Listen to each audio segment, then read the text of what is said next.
Right now we're going to be checking out LearningSpace, which is CAE Healthcare's audio-video management system, and I know it does a lot more than just that. I'm speaking with Michelle, who's kind of been associated with the project now for over 10 years, it seems, since 2002, and you're a previous user of LearningSpace in your clinical group. Or talk to us a little bit about your experience with that, and then we'll talk more about the product.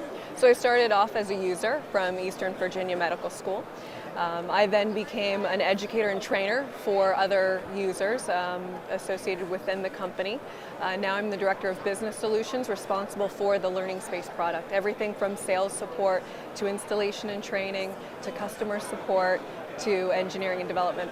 Wow, so you're definitely the person to talk to I am. learn more about this. And yes. I have definitely heard some very good things from the community about LearningSpace as an AV management system in terms of engaging with that content. So great. I like to hear that. Could we take a little tour and check out what's going on with the platform itself? Absolutely. What we're looking at now is what's called the dashboard homepage. It's a very user-friendly interface. I'm logged in as an administrator. Most of your typical faculty members usually will see the recording, the video review, and reports. So it's a very user-specific or account-specific software. Login, membership, user privileges, all are taken into account essentially and are all set up at the very beginning. Kind of below the icons is kind of your events, the simulation activities that you are involved with. And you have several quick links to things like reports, all of the analysis that comes in with every simulation activity, open-ended question scoring, our way to grade or evaluate learners' written responses within the system using, say, keyword scoring, as well as your faculty data entry, your observation checklist. So with the OEQS, is that something where we can provide for a pre-exam or some other type of, and is it online based where those learners could do it from online and then before showing up for the actual event? Exactly, okay. Exactly. And where we see that most frequently used is after a learner goes through a simulation, they might go to a computer station and they might be asked several short answer style questions.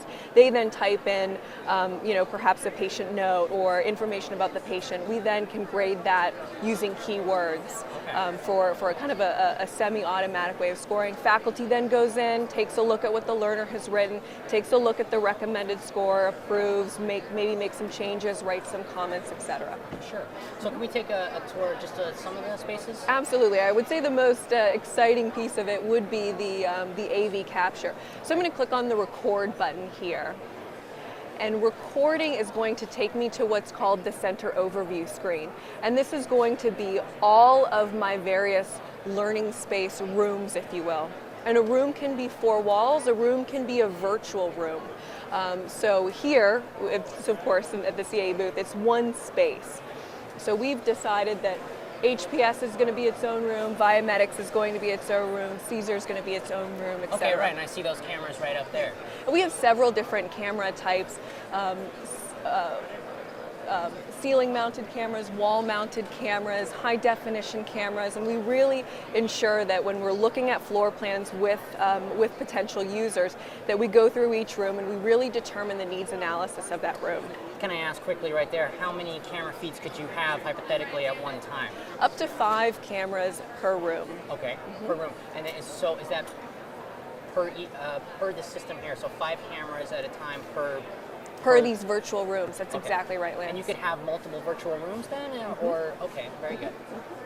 So if we were to say click on HPS here, well, before I actually go further into the room, let's quickly talk about the center overview screen and what you can do just from this web page. At the bottom left-hand corner, we have a film reel. When we click on that, that's going to be our record control. We're able to start and stop the recordings for all rooms on this tab, all rooms on all tabs, or specific rooms. So if I wanted to start recording the HPS room, I simply click Start Recording. This is on the fly. I don't necessarily need a simulation event, a case or scenario, or a learner. I can simply select the room I want to record, and it starts recording. Okay. Also from the center overview screen, you can use what we call the digital intercom control. And this allows us to send messages, whether they're push-to-talk, walkie-talkie type messages, or play pre-recorded messages to, say, computers in these rooms. It's all over computers. You don't necessarily need the installed PA systems. I see. So that would give us the opportunity to maybe start or stop exams based off of a protocol that we'd already developed, or engage with the process in a more system-wide level. Exactly, Okay. exactly. And what we're doing now is very on the fly. It's very manual. We click start, we click stop, we push to talk, we play pre-recorded messages. But you can also tie this into the scheduling functionality, and that's where the center management piece comes in. Mm-hmm. If I wanted to schedule recording to start at 8 a.m. and at 8 a.m. I wanted to play Learners You Might Begin to all the computers, I could do that for those automated assessments or exams. Sure. Also from this screen, I can pan, tilt, zoom any of the cameras. Wow. Just right there from within the control without having to need any joystick or additional buttons. It's just kind of a drag and drop. Exactly, exactly. Now, I want to be fair to what we're seeing here. I'm noticing that it is slightly choppy, but I believe that's probably because we're in an exhibit hall network, and so we're not maybe seeing the highest frame rate possible, but that's because we're not looking at a networked system with a hardline network. Exactly. Okay. Exactly. So with the pan, tilt, zoom, we have this joystick functionality. We have the ability to control it, perhaps say more manually. Sure. You also have preset camera positions that you can define that easily allows you to reset the cameras after every simulation. So you select where you want to go, and it automatically takes you there. Exactly. And that helps really a lot if you, for example, know that you're going to be seeing a med cart on a regular basis, and so that between the patient side bed, and it makes it more efficient. All those things start adding up for simulation, technicians or clinicians who are trying to watch the simulation while control it and move quickly and more faster around the screen and the environment. Exactly, exactly. So what we're now looking at is if we were to go into more of a single room view, so we're looking at a single room, we're looking at a CAE Healthcare mannequin or simulator, all of the waveform, trend chart, event logs, that's seamlessly integrated, seamlessly pulled in. We're seeing it in real time. Yes.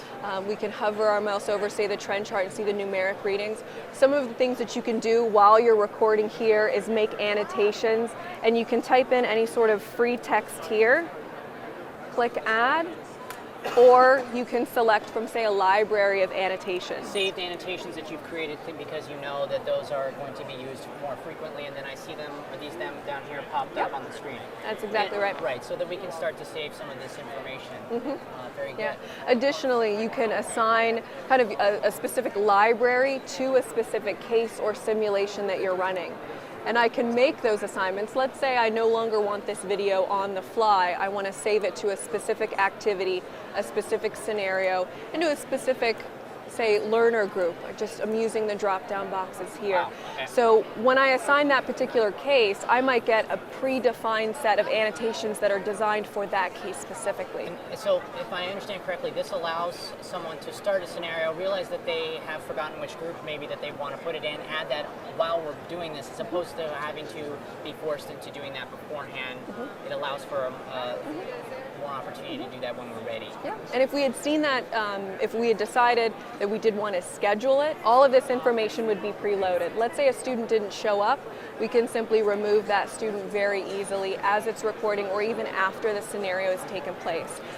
Quick question for you here right now. Can the audio-video system with the cameras, can those cameras be Wi-Fi, or do they need a direct line connection? We prefer a direct line connection for reliability purposes.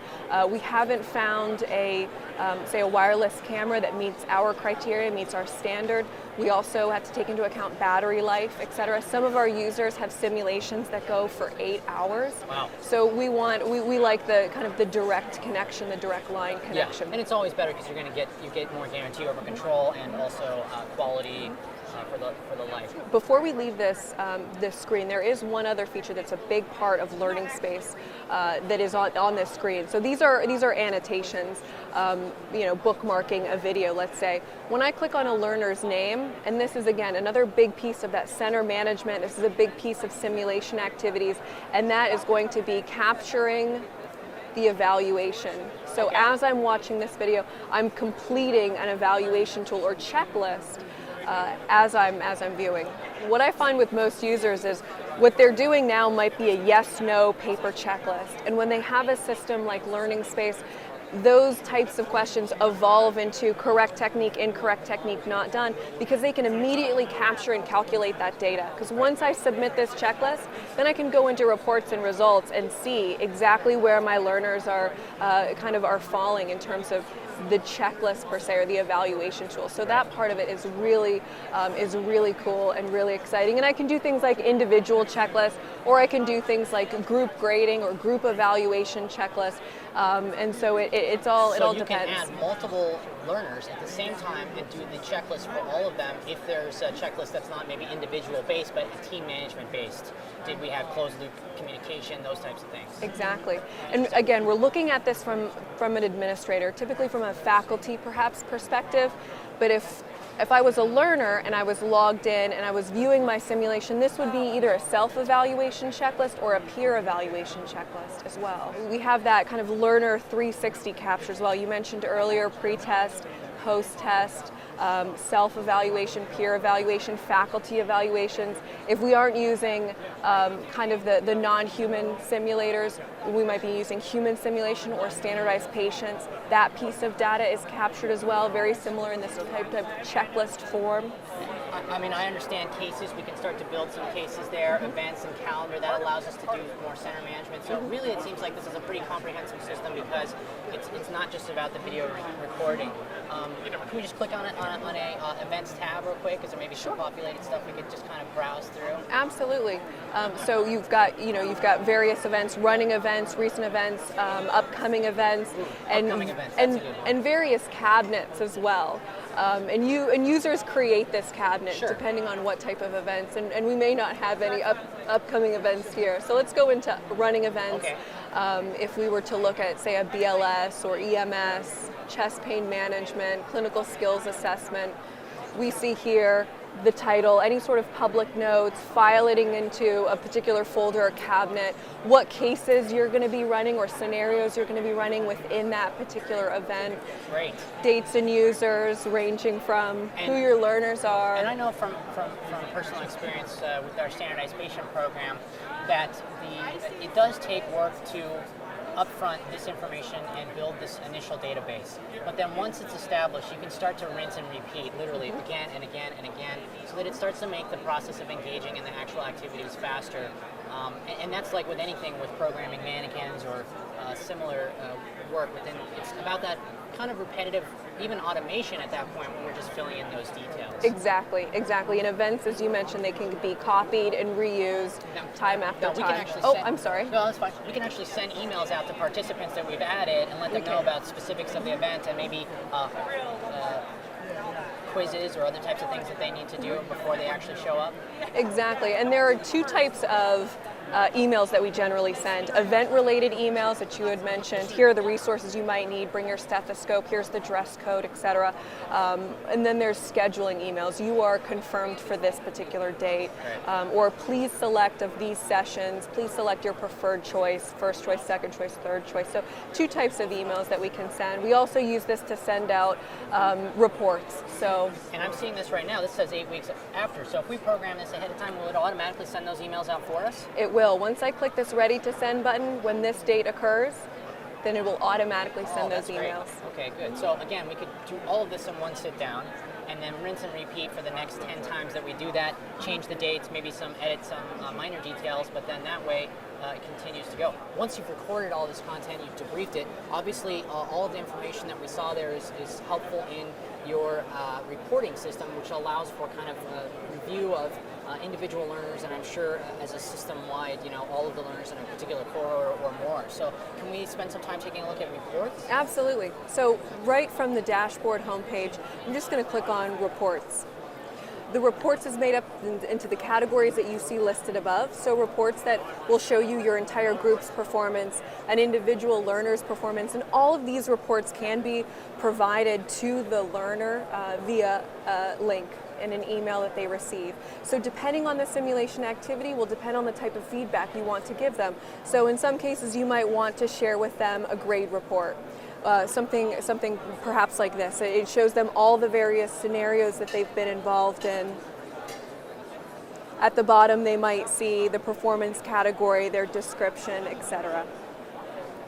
or the simulation activity might be more formative, might be slightly more teaching practice based, and you might want to give them, say, an educational prescription. And you can see the difference in the reports. You can write your introductions. You can also provide, say, scores or results, but you get a little bit more textual feedback as well. Here are the items that you missed. Here's what you were above and below average for compared to your class or compared to the group of learners that have taken this exam. Finally, at the very bottom, faculty observers, they can write these personal evaluation summaries. So again, this is for the more formative exercises versus a grade report that's for summative exams, OSCEs, assessments, etc. Right. And then you have reports for those of us that actually run the simulation activity. So if you use standardized patients, looking at a faculty performance review, if you want to create an event snapshot, you can choose the reports that you want. And finally, exporting the data is a big piece of it too. Many of our institutions do further analysis or upload the data that they pull from LearningSpace into other statistical analysis programs. And so with LearningSpace, you own your data and that you can do pretty much whatever you want with it. Sure. And so is there a way to visualize the reports and the data through them, or is it only an export in terms of maybe those types of data exports? Is there a way that can we see how it pops up for maybe a group of Absolutely. clients? I'll show you maybe two of the more popular reports, one of which is the case item analysis. Being able to see each item, being able to see the number of learners that responded in that way or received credit for that particular answer, the percentage, a column for average, standard deviation. You get to see, of course, each section as it's broken out. And I would assume that we can build these so we know what we're tracking, and then it gives us the types of reports and items that we need. And I'm sure that's also helpful for administrators to tracking utilization, because we can get usage hours out of the system, which then would reflect what our simulation program is doing. And that's actually a functionality that's going to be available to our users in the upcoming release. Okay. One of the things I can tell you as a former user is that LearningSpace is a very user-driven software. We go through about 3 to 4 releases per year. And they're all user-driven requests. We look at our users as subject matter experts. They tell us what they want, what they need, and we then engineer, we build it into the software. So that software is continually being worked on and improved, and I'm assuming that those updates come free, or how does that work in terms of... It's a part of the annual service and support maintenance. Okay, great. So there's a plan there that enables you to continue to get updates as we're moving forward. Yeah, well, exactly. I think that we've really only touched on LearningSpace. There's several other categories and information. Definitely a lot of great resources available to you through this system. One question I do have before finishing off is, I know some simulation centers and programs are using different mannequins from other vendors and brands. Does it allow... The cameras seem to be somewhat independent, but does it allow for log file exports of other mannequin brands from other vendors? Absolutely. It does, okay. Because that's something that I think we, along with other companies, understand, that simulation centers are comprised of several different products, because no one company makes, say, everything. CAE, I think, comes pretty close, but sure. But it's certainly understandable, and so LearningSpace does work to integrate Great. your other products as well. So it's a system that can be brought into an existing simulation program and expand the capabilities within whatever the needs are within those specifications. Well, thank you so much, and I'm sure we can learn more at CAE. What's the website now for CAEHealthcare.com. CAEHealthcare.com and LearningSpace. Well, And I really LearningSpace. appreciate it, Michelle. Thanks for talking. Thanks so to us much, today. Lance. I appreciate it. Take care.